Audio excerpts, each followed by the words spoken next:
Gamescom is going on right now in Germany, and Xbox has finally given us more details on the Xbox Ally X and the Xbox Ally. Now, we're going to talk about a lot of stuff in this video, but we're going to try to keep it as short as possible. But we are, in fact, going to be going over the release date and the pricing. We actually might have just got the pricing. And this isn't so much a rumor, it actually seems like the price just got accidentally listed online by Best Buy. But we're gonna get into that. So obviously, one of the most important things that you guys are wondering is, one, when is it coming out? And it'll be coming out on October the 16th this year. That is not that long from now. I personally am waiting for it. Now, the thing that Microsoft and Asus did not list, but apparently it did get listed by Best Buy, more than likely by accident, is the actual prices of both systems. Now this was actually listed on the Twitter account of Wario64. If you don't know who he is, he's really good at getting information. Like, usually when he posts something, it's pretty accurate, or he's seen it himself or anything like that.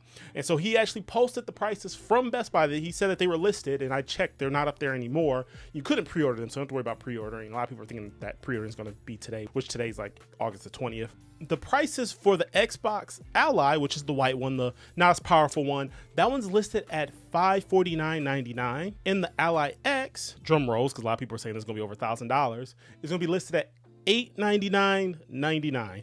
It was showing up earlier on Best Buy's website. So that's probably the prices that they got from Microsoft. Now, Microsoft is saying that they're still trying to wait to get some more data. Probably they're gonna use the tariffs excuse, but trying to get some more data. But those are the prices that Best Buy did have it up there for. If you want the case, it's gonna be another $70 for that. So you're gonna be spending a good amount of money if you want to get all this stuff. This is good that it has Steam, because I'm gonna be broke after buying all this, but I definitely am planning on getting pretty much all of this stuff here, because I'm really looking forward to this handheld. So now that those really important things are out the way, we're gonna actually go into the specs of it all. Like, what is the big deal? What are you getting with this? Now, I'm gonna be honest with you. If you guys already have the ROG Ally, a lot of stuff that you can get as far as the software goes, you're gonna be able to get via an update on your ROG Ally. So what's gonna be on the Ally X, you can get software-wise on your Ally. As far as the grips go on it, you can get, like, you know, some type of grip to put on top of your ROG Ally. So those aren't going to be super important. To people that already have a ROG Ally, this may not be the biggest, most important thing for you guys. But people like me who've been waiting for the perfect or a really good handheld, something I'm really looking forward to. And I'm sure there's other people out there that are just really excited for this, especially if you're fans of Xbox. All right, so let's get to the breakdown. We're going to go ahead and start off with the Ally first, then we're going to go into the Ally X. Now, both of these devices, body-wise, are pretty much the same. They're both going to have that 7-inch display on there, which I think is a pretty nice size for a handheld device. Now, on the Ally, it's going to have a 720p inch display. Now, on the ROG Ally, that 7-inch display will have a 720p panel on it that's able to do 120 hertz. And it will have VRR enabled for that as well. It also is going to have the AMD Ryzen Z2A for inside the processor, 16 gigabytes of memory. So that's pretty decent as far as, like, you know, memory goes. The space, not really a big fan of the space. It's going to have only 512 gigabytes of space. And I'm gonna be honest with you, I know it's a handheld, but I feel like I'm gonna be like maxing this thing out quickly if I was to get that model. So not something I'm jumping up and down for. It's kind of reminds me of people that have the Xbox Series S. You know, you're getting that 512. So if you don't have the crazy back library of games, that may be great. Or if you're really into indie games, I know someone that plays a lot of indie games, so that may be great as well. But for someone like me that does a lot of AAA gaming, you know, and there's some games I plan on putting on there and probably never taking off, you know, those multiplayer games, that's not going to do it for me, especially with the install size. And it looks like it's going to be a 60-watt battery for that one. So not too crazy. Now, the thing that I'm personally really looking forward to is the Ally X. And that device is going to have a 1080p display. So the regular Ally, 720, the Ally X is going to have the 1080p display. Also, obviously, you can do the 120 hertz as well. One thing I did find interesting is that both of these systems, you'll be playing a lot of these games at 30 and maybe even 60. They did say some specific games will have the option to do 120, but I'm gonna be honest with you, even though these devices can do 120, do not expect 120. I don't see a lot of 120 happening on a lot of these games, but it does have the option to do so. Now, this one has the Ryzen AI Z2 Extreme processor inside there. I think it's going to be one of the more powerful chips in a handheld device that you can get. So that's going to be in the Ally X. So I really don't think this is going to have a huge issue running most games. That's what I'm really looking forward to. Now, on top of that, instead of the 16 gigabytes of memory, this is going to have 24 gigs, which, you know, that I always say if you're building a computer, you need to get one that has 32 gigabytes. Personally, that's just my recommendation. That's what I'm running right now. 24 is a really good one for a handheld, I feel like. Now, the other thing that's super important to me, and this is what I feel like everything should be the bare minimum, is it has a terabyte of storage space, which I'm still going to probably fly through. That's why I know for a fact I cannot get the 512 model. Like, it doesn't even matter. This also has an 80 watt-hour battery. Using this device, essentially going to act like a Windows computer.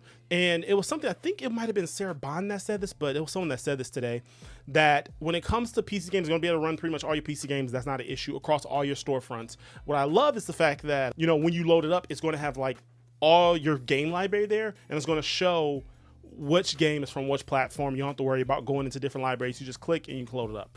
But back to what I was going to say, what I found interesting is that they said that when you run a PC game, it's just going to run natively. It's not a problem.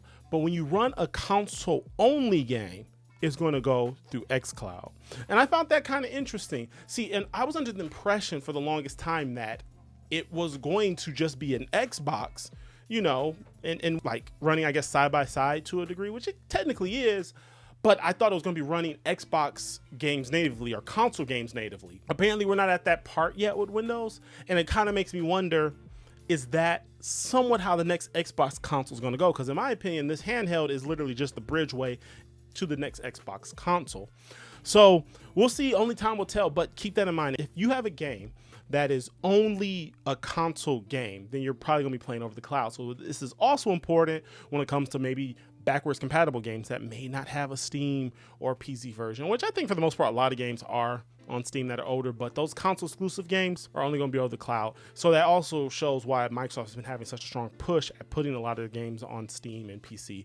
So that is something to heavily keep in mind. The other really cool thing that they kind of glossed over, which I thought was pretty cool, is that this has a fingerprint scanner. So when you go to unlock it, now you can use the regular code system that you unlock your Xbox with today, but it also has a fingerprint scanner on there. And I thought that was actually pretty cool. So I would definitely be utilizing that. I love that stuff, having to put a code in, especially if you're out and about. And so again, they pretty much confirmed, you know, whatever storefronts you have, whether it's the Xbox, the Steam, Epic, Battle.net, all those storefronts will be playable in the games in them. So again, we already kind of know this is beating a dead horse. PlayStation games will be playable on this thing.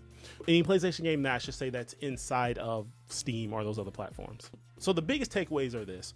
If you want something more budget friendly and you're maybe more of a casual gamer, then the standard Ally is definitely where you want to go with that 720p display, with the 512 gigabytes of hard drive space and the 16 gigabytes of RAM. But for players who want the bigger battery, the more storage, and the more power with the 1080p display, you want to get the Ally X. I know some people may not totally love the way it looks and the way the handles are on it.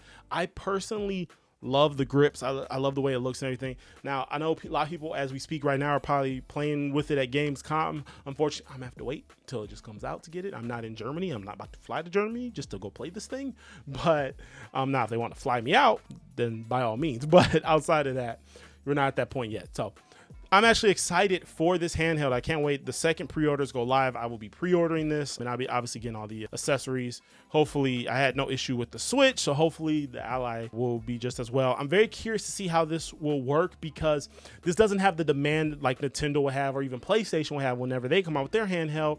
So I'm very curious to see how the demand will be for it being an Xbox device, especially when you already have something similar on the market, which is just the regular ROG Ally, which to my knowledge, that thing literally cost $100 cheaper, I believe it is, than this. And maybe I should have compared the specs of what that hardware has versus this. But in reality, if you have a ROG Ally, this may not be something that you need.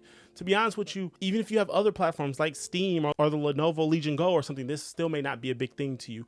The handheld market is super niche. I've been loving it. This next Xbox handheld will be the device that I do pretty much most all of my gaming on, because when you're like my age in your 30s, you don't have a lot of time to sit in front of a computer or in front of a TV all the time. Sometimes you're out and about with your wife, maybe you're at the clothing store, she's trying on clothes, getting her hair done, whatever, and you want to play some games while you're waiting, stuff like this when you have that family life. So when you're flying and you're in those type of situations and having the games natively installed on here, that's extremely awesome. I am wholeheartedly waiting for this device. I cannot wait for this to come out.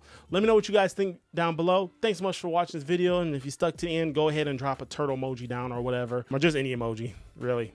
If you drop an emoji, I know you're the real one, because a lot of people don't drop emojis. A lot of people comment, but they don't drop emojis. So drop an emoji down below, and I know that you're a real one and you stuck to the end. Anyways, thanks so much for watching, and I will catch you all in the next video. See ya.